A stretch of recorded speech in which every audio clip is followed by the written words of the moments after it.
जय हिंद दोस्तों, मैं हूं आपका दोस्त केबी और करंट अफेयर्स 2020 के लिए एक नई वीडियो में आप सभी का स्वागत है।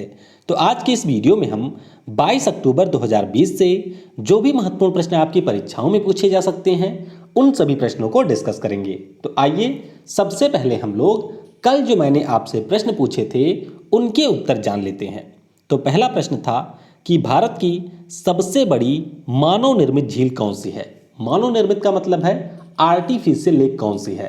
तो आपको याद रखना है कि उत्तर प्रदेश में है सोनभद्र जिला और वहीं पर आपको मिलेगा गोविंद सागर लेक और ये भारत की सबसे बड़ी मानव निर्मित झील है। वैसे अगर आपसे ये पूछ लिया जाता है कि विश्व की सबसे बड़ी मानव निर्मित लेक कौन सी है तो विश्व की है आपकी करीबा। कौन सी? करीबा, जो कि आपको जाम्बिया में मिलेगा। जाम्बिया और जिम्बाब्वे की सीमा पर है जिसका नाम है करीबा। तो दोनों के नाम आपको याद रखने हैं। सबसे बड़ा समुद्र तटीय राज्य कौन सा है, यानी कि भारत का सबसे बड़ा राज्य कौन सा है जो कि सबसे लंबी सीमा बनाता है सी के साथ में, तो ये है हमारा गुजरात राज्य।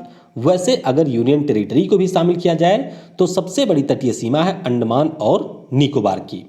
भारत का सबसे बड़ा राष्ट्रीय पार्क कौन सा है तो सबसे बड़ा राष्ट्रीय पार्क है हेमीज नेशनल पार्क और ये पहले जम्मू और कश्मीर में था, लेकिन अब जम्मू और कश्मीर और लद्दाख दो हमारे अलग अलग यूनियन टेरिटरी बन गई हैं तो ये चला गया है लद्दाख में। भारत का सबसे बड़ा राजमार्ग कौन सा है तो आप इसे ध्यान रखेंगे NH44 ये भारत का सबसे बड़ा राजमार्ग है और ये जोड़ता किसको है तो जम्मू कश्मीर की राजधानी श्रीनगर को तमिलनाडु में स्थित कन्याकुमारी से जोड़ता है NH44। और सबसे बड़ा क्षेत्रफल के आधार पर जिला कौन सा है तो आपको ध्यान रखना है कि गुजरात का जो कच्छ जिला है वह एरिया के दृष्टिकोण से भारत का सबसे बड़ा जिला है। कई लोगों ने कल प्रश्न के उत्तर में लेह भी बता दिया था, तो आपको ध्यान रखना है कि जो यहाँ पर कच्छ का एरिया है और जो आपके लेह का एरिया है दोनों में लगभग 500 वर्ग किलोमीटर का डिफरेंस है। तो आपको ध्यान रखना है कि सबसे बड़ा एरिया है कच्छ का। तो ये रहे कल के प्रश्नों का उत्तर और इस वीडियो की जो PDF है उसे आप लोग डाउनलोड कर सकते हैं टेलीग्राम से। टेलीग्राम के लिए आपको सर्च करना है केवी गुरुजी और उसके बाद में आप वहां से टेलीग्राम चैनल को ज्वाइन कर सकते हैं। बाकी वीडियो अगर आपको पसंद आता है तो इसे लाइक करने के साथ अपने सभी दोस्तों के साथ में शेयर जरूर किया करें। और आपको मैं बता दूं कि आज से हम लोग वर्ल्ड के जो विभिन्न देश हैं उनसे संबंधित जीके को डिस्कस करने वाले हैं और उसी क्रम में आज की जो पहली वीडियो होगी उसमें हम लोग USA यानी कि अमेरिका देश के बारे में जानेंगे। तो काफ़ी अच्छे तरीके से मैंने उस वीडियो में सारी चीज़ें बताई हैं। तो आज शाम को 4 बजे वह वीडियो लाइव होगी तो उस समय आप उस वीडियो को देख सकते हैं। तो चलिए अब हम लोग पहले प्रश्न के साथ में वीडियो की शुरुआत करते हैं। प्रत्येक वर्ष अंतर्राष्ट्रीय शेफ दिवस यानी कि इंटरनेशनल शेफ डे कब मनाया जाता है तो ये आपका होता है प्रत्येक वर्ष 20 अक्टूबर को, यानी कि इस प्रश्न का ऑप्शन सी करेक्ट होगा। तो शेफ आपने सुना होगा, जैसे अभी हम लोगों ने विकास खन्ना की चर्चा की थी, इसके अलावा आपने संजीव कपूर का भी नाम सुना होगा। तो जो हमारे शेफ का प्रोफेशन होता है इस पेशे को सम्मान देने के लिए, इनको चिन्हित करने के लिए और हमारे जीवन में जो स्वच्छ भोजन की महत्वपूर्णता है उसके बारे में लोगों को जागरूक करने के लिए प्रत्येक वर्ष अंतर्राष्ट्रीय शेफ दिवस 20 अक्टूबर को मनाया जाता है। तो थोड़ा सा आप ध्यान रखेंगे कि एक हमारे प्रसिद्ध शेफ थे जिनका नाम था डॉक्टर बिल गेलाघर।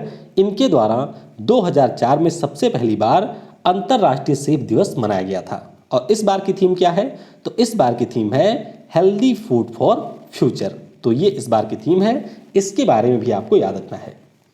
अगला प्रश्न है भारतीय अंतर्राष्ट्रीय विज्ञान महोत्सव 2020 के 6ठे संस्करण का आयोजन किसकी अध्यक्षता में किया जाएगा तो आपको ध्यान रखना है कि CSIR की अध्यक्षता में जो हमारा इस वर्ष का भारतीय अंतर्राष्ट्रीय विज्ञान महोत्सव है इसका आयोजन किया जाएगा। तो इस प्रश्न का ऑप्शन डी करेक्ट होगा। अब भारतीय अंतर्राष्ट्रीय विज्ञान महोत्सव आयोजित कब किया जाएगा तो आपको ध्यान रखना है कि 22 से लेकर के 25 दिसंबर 2020 तक इसका आयोजन वर्चुअली किया जाएगा इस वर्ष कोविड-19 के कारण। और आयोजन कौन करवाता है तो विज्ञान और प्रौद्योगिकी विभाग के द्वारा हमारे देश के जो भी केंद्र सरकार के विभिन्न मंत्रालय हैं, इसके अलावा विभाग हैं, उनके साथ में मिलकर के और एक हमारी संस्था है जिसका नाम है विजनाना भारती। तो इनके साथ में मिलकर के आयोजन कराया जाता है। IISF की बात करते हैं तो यह एक वार्षिक कार्यक्रम होता है और पिछले वर्ष अगर आपको याद हो तो कोलकाता में इसका 5वां संस्करण आयोजित किया गया था। और इसका पहला और दूसरा कहाँ पर हुआ था, तो आप ये भी ध्यान रखेंगे कि पहला और दूसरा संस्करण इसका दिल्ली में आयोजित किया गया था। तो ये आपको ध्यान रखना है। अभी जो हमारे विज्ञान और प्रौद्योगिकी, इसके अलावा पृथ्वी विकास मंत्री हैं जिनका नाम है डॉक्टर हर्षवर्धन, इन्हीं के द्वारा इसके बारे में घोषणा की गई है कि इस वर्ष का जो हमारा भारतीय अंतर्राष्ट्रीय विज्ञान महोत्सव है इसका आयोजन वर्चुअल तरीके से किया जाएगा। अगला प्रश्न है, अक्टूबर 2020 में सेबी ने किसकी अध्यक्षता में मार्केट डेटा के लिए एक सलाहकारी समिति का गठन किया है? तो यहाँ पर इस समिति की अध्यक्ष हैं माधवी पुरी बच। तो इस प्रश्न का ऑप्शन ए करेक्ट होगा। और आपको याद होगा इसी महीने की शुरुआत में हम लोगों ने डिस्कस किया था माधवी पुरी बच के बारे में। ये है कौन? तो ये सेबी की पूर्णकालिक सदस्य हैं। इसके अलावा वर्तमान में सेबी की चीफ एग्जीक्यूटिव ऑफिसर है माधवी पुरी। तो इनका जो कार्यकाल है अभी भारत सरकार के द्वारा 1 वर्ष के लिए बढ़ाया गया है। अब इनका काम क्या होगा? सेबी के बारे में मैं आपको बता चुका हूं कि सेबी के द्वारा जो हमारे यहाँ का स्टॉक मार्केट होता है उसको रेगुलेट किया जाता है। तो यहाँ पर माधवी पुरी बच जो समिति है इसका काम होगा कि जो भी हमारे मार्केट से संबंधित डेटा है उसके लिए उपयुक्त नीति बनाई जाए। इसके अलावा डेटा के लिए जो भी आपके पैरामीटर हो सकते हैं उन सभी की बेहतर तरीके से पहचान किया जाए और डेटा प्राइवेसी जो कि एक बहुत ही महत्वपूर्ण चीज़ है उसके ऊपर सलाह दिया जाए कि किस प्रकार से इसकी प्राइवेसी यानी कि डेटा की जो निजता है हमारे शेयर मार्केट के दृष्टिकोण से उसको भी प्रिजर्व किया जाए। तो इन सभी के लिए सलाह देगी माधवी पुरी बच समिति। सेबी की बात करते हैं तो इसका पूरा नाम है securities and exchange board of India. स्थापना हुई थी 12 अप्रैल 1988 को और 30 जनवरी 1992 को इसे एक एग्जीक्यूटिव बॉडी का दर्जा दिया गया था। तो अभी एक वेब सीरीज भी आई है जिसका नाम है स्कैम 1992। तो ये वेब सीरीज मैं आप सभी को रिकमेंड करूंगा कि अगर आपको मौका मिलता है तो आप इस वेब सीरीज को देख सकते हैं। शेयर मार्केट के ऊपर काफ़ी बेहतर तरीके से इसमें चीज़ें भी बताई गई हैं और जो हमारे देश में एक बहुत बड़ा फ्रॉड हुआ था हर्षद मेहता के द्वारा किया गया था उसके बारे में भी यहाँ पर बताया गया है। तो आप चाहें तो ये वेब सीरीज देख सकते हैं। मुख्यालय सेबी का है मुंबई में और अध्यक्ष इसके हैं Ajay Tyagi. IIT Madras incubation cell के साथ मिलकर किस बैंक ने स्टार्टअप के लिए क्रेडिट सुविधा जिसका नाम है IND स्प्रिंग बोर्ड लॉन्च किया? तो इसे लॉन्च किया है इंडियन बैंक ने, यानी कि इस प्रश्न का ऑप्शन बी करेक्ट होगा।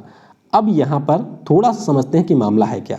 देखिए जो भी स्टार्टअप का मतलब होता है जो हमारी नई कंपनियां शुरू होती हैं उन्हीं को हम लोग कहते हैं स्टार्टअप। अब जाहिर सी बात है अगर कोई नई कंपनी इस प्रकार से शुरू होगी तो उसको शुरुआत में ज़रूरत होती है फंड की। तो यहाँ पर जो इंडियन बैंक ने इंड स्प्रिंग बोर्ड नाम की सुविधा शुरू की है इसके अंतर्गत जो भी हमारे देश के स्टार्टअप हैं उनको 50 करोड़ रुपए तक का यहाँ पर क्रेडिट दिया जाएगा, यानी कि एक तरीके का ऋण उनको दिया जाएगा। अब इसमें IIT मद्रास इंक्यूबेशन सेल क्या करेगी? तो इसका काम होगा कि जो भी हमारे स्टार्टअप हैं जिनको इस प्रकार से ऋण चाहिए उनके पास में जो भी टेक्नोलॉजी है यानी कि किसके अनुसार वह लोग आगे काम करेंगे और उनका बिजनेस मॉडल कैसा है इसके बारे में बैंक को सलाह दें जिससे बैंक उस पार्टिकुलर स्टार्टअप के लिए ऋण दे सके। इंडियन बैंक की बात करते हैं तो मुख्यालय इसका तमिलनाडु के चेन्नई में है। MD और CEO है पद्मजा चुंद्रू। और अभी कुछ समय पहले ही मैंने डिस्कस किया था कि इंडियन बैंक के द्वारा IBE नोट पहल की भी शुरुआत की गई थी और इसके अलावा जो तमिलनाडु के आपके मछुआरे हैं उनको KCC के अंतर्गत इंडियन बैंक के द्वारा ऋण भी दिया जा रहा है। तो ये चीज़ें भी आपको यहाँ पर ध्यान रखनी है। अगला प्रश्न है, अक्टूबर 2020 में भारत के किस शहर में सबसे बड़े बस रैपिड ट्रांजिट सिस्टम नेटवर्क को लॉन्च किया गया? तो इसे लॉन्च किया गया है सूरत शहर में। तो इस प्रश्न का ऑप्शन डी करेक्ट होगा। अब सूरत के बारे में आपको पता होगा कि कपड़ा उद्योग के लिए काफ़ी ज़्यादा प्रसिद्ध शहर है गुजरात का। तो गुजरात के CM है विजय रूपानी, उन्हीं के द्वारा अभी इस बस रैपिड ट्रांजिट सिस्टम को लॉन्च किया गया है। अब यहाँ पर आपको थोड़ा सा ध्यान रखना है कि यह कुम्भारिया को कदोदरा से जोड़ेगा और ये जो आपकी बस रैपिड ट्रांजिट सिस्टम होगी कुल मिलाकर के 108 किलोमीटर लंबी है। और यहाँ पर इसका मतलब क्या है, तो ये आप देख सकते हैं कि ये ट्रांजिट जो हमारा सिस्टम होता है यानी कि पारगमन प्रणाली होती है, यह एक काफ़ी ज़्यादा लंबा चौड़ा मार्ग होता है जिस पर परिवहन की जो सुविधा है वह बहुत ही बेहतर तरीके से लोगों को मिलती है। तो यही है बस रैपिड ट्रांजिट नेटवर्क, और ये जो अभी बना है सूरत में, ये भारत का सबसे बड़ा बस रैपिड ट्रांजिट सिस्टम है। तो इसके बारे में आपको ध्यान रखना है। बॉम्बे स्टॉक एक्सचेंज ने किस राज्य की सरकार के साथ MSME सेक्टर के सपोर्ट के लिए MOU पर हस्ताक्षर किया? तो ये समझौता इन्होंने किया है तेलंगाना राज्य की सरकार के साथ में, यानी कि इस प्रश्न का ऑप्शन ए करेक्ट होगा। तो यहाँ पर बॉम्बे स्टॉक एक्सचेंज के द्वारा ग्लोबल थिंकर के साथ में मिलकर के जो भी MSME क्षेत्र के हमारे उद्योग हैं उनको वित्त प्रोवाइड कराने के लिए तेलंगाना राज्य की सरकार के साथ में समझौता किया गया है। तो BSE इसमें करेगी क्या?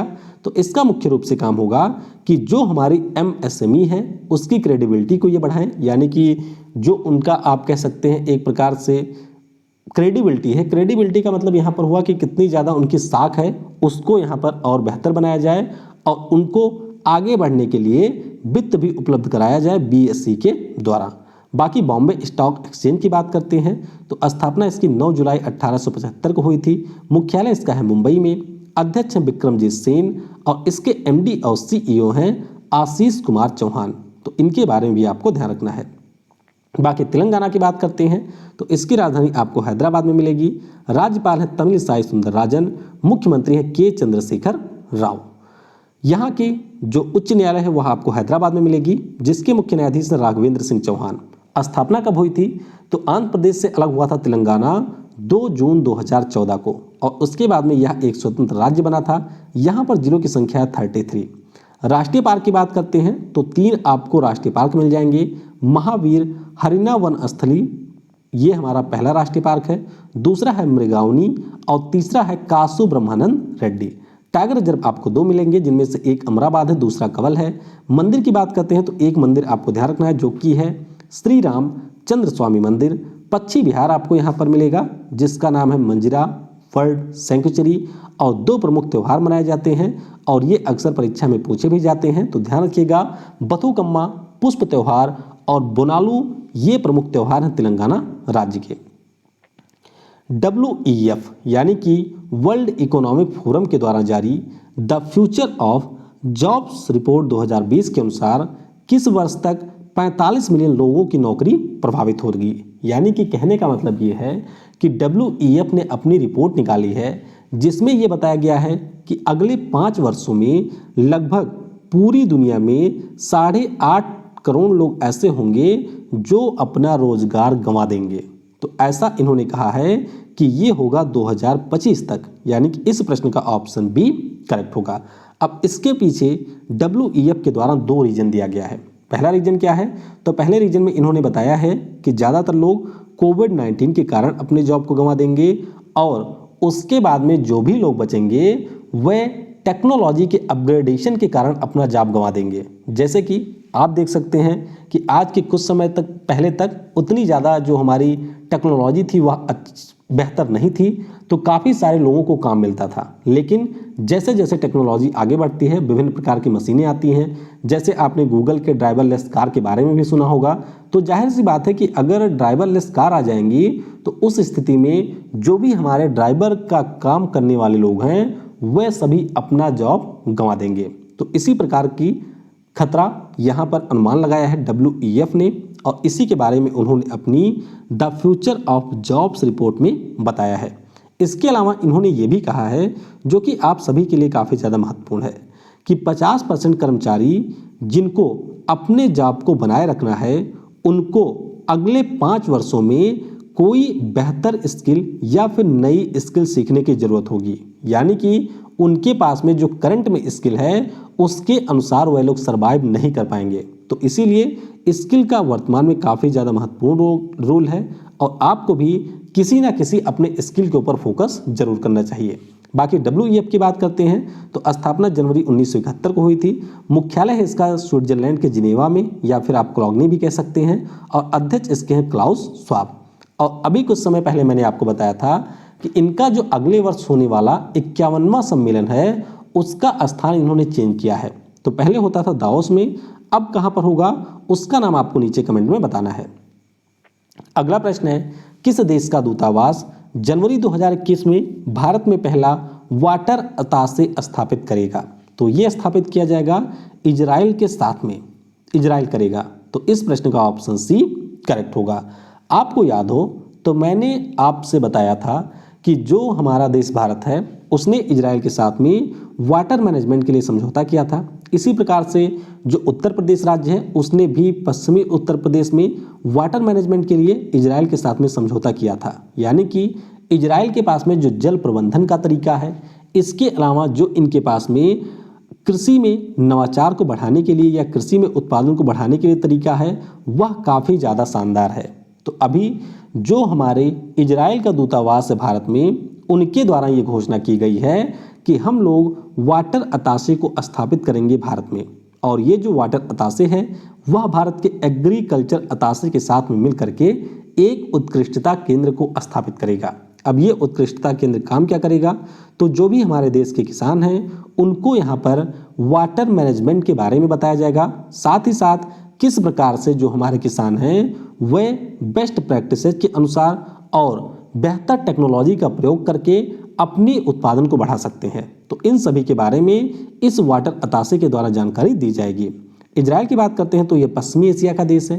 राजधानी इसकी तेल अवीव में है और मुद्रा यहाँ की है शेकल। पीएम कौन है? तो बेंजामिन नेतन्याहू यहाँ के पीएम हैं। Portrait of power, half a century of being a ringside, इस पुस्तक का अभी विमोचन किया गया है। तो आपको बताना है कि यह किसकी आत्मकथा है, यानी कि किसकी ये ऑटोबायोग्राफी है। ऑटोबायोग्राफी का मतलब होता है कि एक ऐसी किताब जिसको उस व्यक्ति ने स्वयं लिखा है। तो ये आत्मकथा है NK सिंह की।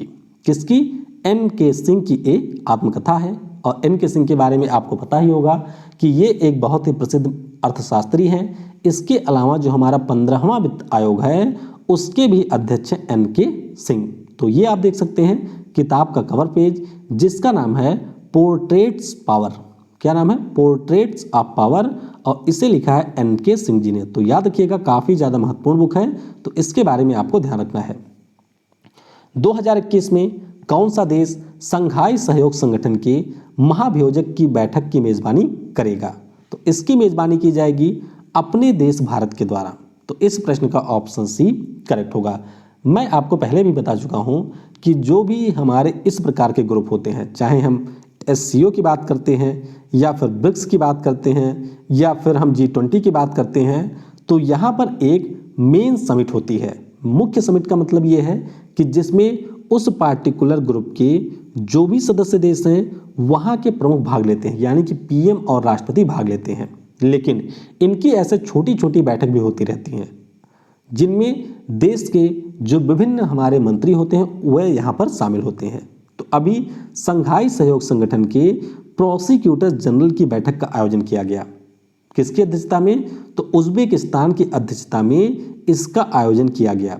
और इसमें हमारे देश के जो सॉलिसिटर जनरल हैं तुषार मेहता वो शामिल हुए थे। तो आपको ध्यान रखना है कि 2020 वाला जो मामला है, यानी कि 2020 में जो इसका आयोजन हुआ वह उज्बेकिस्तान के द्वारा आयोजित किया गया, और अब 2021 में जो आयोजित होगा उसका आयोजन हमारे देश भारत में किया जाएगा, यानी कि भारत की अध्यक्षता में इसका आयोजन किया जाएगा। बाकी SCO समिट के बारे में आपको बता ही चुका हूं कि हम चाहे SCO की बात करें या फिर ब्रिक्स की बात करें, दोनों का 2020 में अध्यक्ष देश है रसिया, और रसिया के सेंट पीटर्सबर्ग में दोनों का आयोजन प्रस्तावित है। और आपको यहाँ पर एक चीज़ ये ध्यान रखना है कि जो हमारे SCO की समिट है वह तो आपकी होगी रसिया में, लेकिन SCO के एक सरकार के प्रमुखों की भी समिट होती है, यानी कि हेड ऑफ स्टेट की भी बैठक होती है, जिसका आयोजन इस वर्ष अपने देश भारत में किया जाना है। तो इसके बारे में भी आप ध्यान रखेंगे। बाकी अगर हम लोग SCO की बात करते हैं तो इसकी स्थापना संघाई 5 ग्रुप के रूप में अप्रैल 1966 को हुई थी। उसके बाद में ये SCO बन गया था 2001 में। चीन, इंडिया, कजाकिस्तान, किर्गिस्तान, पाकिस्तान, रसिया, ताजिकिस्तान और उज्बेकिस्तान इसके सदस्य देश हैं। तो भारत भी इसका मेंबर है और भारत के साथ पाकिस्तान इसका सदस्य बना था वर्ष 2017 में। तो ये आपको ध्यान रखना है। अगला प्रश्न है, अक्टूबर 2020 में भारत व किस देश के बीच संयुक्त आयोग की 9वीं बैठक का आयोजन किया गया? तो 9वीं बैठक का आयोजन हुआ है भारत और ओमान के बीच में, यानी कि इस प्रश्न का ऑप्शन बी करेक्ट होगा। तो बस आप ये ध्यान रखेंगे भारत और ओमान के बीच हुआ, जिसमें हमारे केंद्रीय मंत्री जो कि नागरिक और उड्डयन के साथ साथ हमारे आवास मामलों के भी मंत्री हैं, इसके अलावा वाणिज्य और उद्योग के राज्य मंत्री भी हैं हरदीप सिंह पुरी, ये यहाँ पर शामिल हुए थे। हरदीप सिंह पुरी के बारे में फिर से एक बार जान लीजिए। इनके पास में 3 मंत्रालय है। कौन कौन सा? एक तो है नागरिक उड्डयन मंत्रालय, दूसरा इनके पास में है आवास मामलों का मंत्रालय और तीसरा इनके पास में राज्य मंत्रालय का प्रभार है किसका? वाणिज्य और उद्योग का। तो ये आपको ध्यान रखना है, इन सभी का प्रभार है हरदीप सिंह पुरी के पास में। बाकी ओमान की राजधानी आपको मस्कट में मिलेगी, मुद्रा यहाँ की है रियाल और यहाँ के सुल्तान हैथम बिन तारिक अल सैद। तो ये आप देख सकते हैं ओमान देश की लोकेशन, राजधानी यहाँ पर मस्कट है और ये यूएई, यमन और सऊदी अरब के साथ में अपनी सीमा साझा करता है। ओमान के साथ में हम नसीम अल बहार नाम का अभ्यास करते हैं। इसके अलावा एक्स ईस्टर्न ब्रिज नाम का भी अभ्यास करते हैं और एक अभ्यास हम और करते हैं ओमान के साथ में, उसका नाम आपको नीचे कमेंट में बताना है। अगला प्रश्न है, किस केंद्रीय मंत्री ने कोविड-19 के लिए पुनरुद्देशित यानी कि रीपर्पोज्ड मेडिसिन पर सूचना के लिए क्योर्ड वेब पोर्टल को लॉन्च किया? तो इसे लॉन्च किया है हमारे केंद्रीय मंत्री डॉक्टर हर्षवर्धन ने। तो इस प्रश्न का ऑप्शन ए करेक्ट होगा। अब ये काम क्या करेगा? देखिए, जो हमारे यहाँ पर CSIR है यानी कि council for scientific and industrial research, उसके द्वारा कोविड-19 के उपचार के लिए विभिन्न प्रकार की जो हमारे डिवाइसेज हैं, जो विभिन्न प्रकार के हमारे मेडिसिन हो सकती हैं, उन सभी का ट्रायल किया जा रहा है। किसके साथ में? जैसे हमारे आयुष मंत्रालय के साथ में किया जा रहा है, बहुत सारी कंपनियां हैं जिनके साथ में किया जा रहा है। तो ये जो क्योर नाम का वेब पोर्टल है जिसका नाम है CSIR असर्ड रीपर्पोज्ड ड्रग्स, तो इस पोर्टल पर CSIR के द्वारा जो भी यहाँ पर क्लिनिकल ट्रायल किया जा रहा है दवाओं के संदर्भ में या फिर डायग्नोसिस के संदर्भ में, उन सभी की जानकारी इसके ऊपर मिलेगी। तो इसीलिए इसे लॉन्च किया गया है। जैसे अभी कुछ समय पहले मैंने आपको बताया था कि ICMR का भी एक प्रकार का ऐसा ही पोर्टल है जिस पे कोविड-19 वैक्सीन के बारे में जानकारी उपलब्ध है, तो वह भी लॉन्च किया था डॉक्टर हर्षवर्धन ने। CSIR की बात करते हैं तो इसका मुख्यालय नई दिल्ली में है, अध्यक्ष हैं इसके नरेंद्र मोदी और महानिदेशक इसके शेखर सी मंडे। तो ये रहा आज का हमारा करंट अफेयर। इसके अलावा आइए कुछ अन्य महत्वपूर्ण चीजें भी जान लेते हैं। 21 अक्टूबर को पुलिस स्मरणोत्सव दिवस यानी कि पुलिस कमेमोरेशन डे मनाया गया है। ये दिवस क्यों मनाया जाता है? क्योंकि 1959 में इसी दिन के ऊपर जो हमारे ITBP के जवान हैं उनके ऊपर चीन के कुछ सैनिकों के द्वारा हमला किया गया था और उनकी हत्या कर दी गई थी, यानी कि वह शहीद हो गए थे। तो उन्हीं की याद में ये हमारा दिवस प्रत्येक वर्ष 21 अक्टूबर को मनाया जाता है। असम में बिहू नाम का जो त्यौहार है वह काफ़ी ज़्यादा फेमस है। तो बोहाग बिहू, इसके अलावा काटी बिहू, इस प्रकार के त्यौहार यहाँ पर मनाए जाते हैं। और उसी क्रम में अक्टूबर माह में अभी काटी बिहू, जिसे हम लोग कोंगाली बिहू या फिर जिसे हम लोग गरीब बिहू के नाम से जानते हैं, वह त्यौहार मनाया गया है। तो आपको ध्यान रखना है कि बिहू नाम का त्यौहार होता है असम में।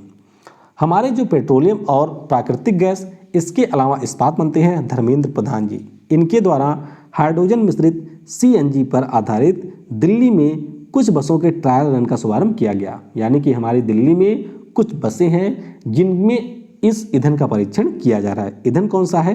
तो हाइड्रोजन को मिला करके CNG का ईंधन इसमें डाला गया है और उसके ट्रायल रन की शुरुआत की गई है दिल्ली में। टीवी अभिनेत्री थी जिनका नाम था जरीना रोशन, इनका अभी हाल ही में निधन हुआ है। और रक्षा मंत्री राजनाथ सिंह के द्वारा लखनऊ में सुपर स्पेशलिटी कैंसर अस्पताल का उद्घाटन किया गया। लखनऊ यानी कि उत्तर प्रदेश की राजधानी में एक सुपर स्पेशलिटी कैंसर अस्पताल का उद्घाटन किया गया। तो ये रहा आज का current affair. I hope video आपको पसंद आया होगा। अगर आपको किसी प्रकार के प्रश्न में कोई डाउट होता है तो उसके बारे में आप नीचे कमेंट में पूछ सकते हैं। तो चलिए आज के वीडियो से आपके लिए प्रश्न देख लेते हैं। पहला प्रश्न है, विश्व की सबसे लंबी हाईवे सुरंग का नाम क्या है? भारत का सबसे लंबा रेलवे प्लेटफॉर्म कौन सा है? भारत का सबसे लंबा बांध कौन सा है यानी कि लॉन्गेस्ट? और भारत का सबसे ऊंचा बांध कौन सा यानी कि हाईएस्ट बांध कौन सा है? और भारत की सबसे बड़ी मीठे पानी की झील कौन सी है यानी कि यहाँ पर बात हो रही है फ्रेश वाटर लेक की। तो इन प्रश्नों के उत्तर आपको नीचे कमेंट सेक्शन में देना है।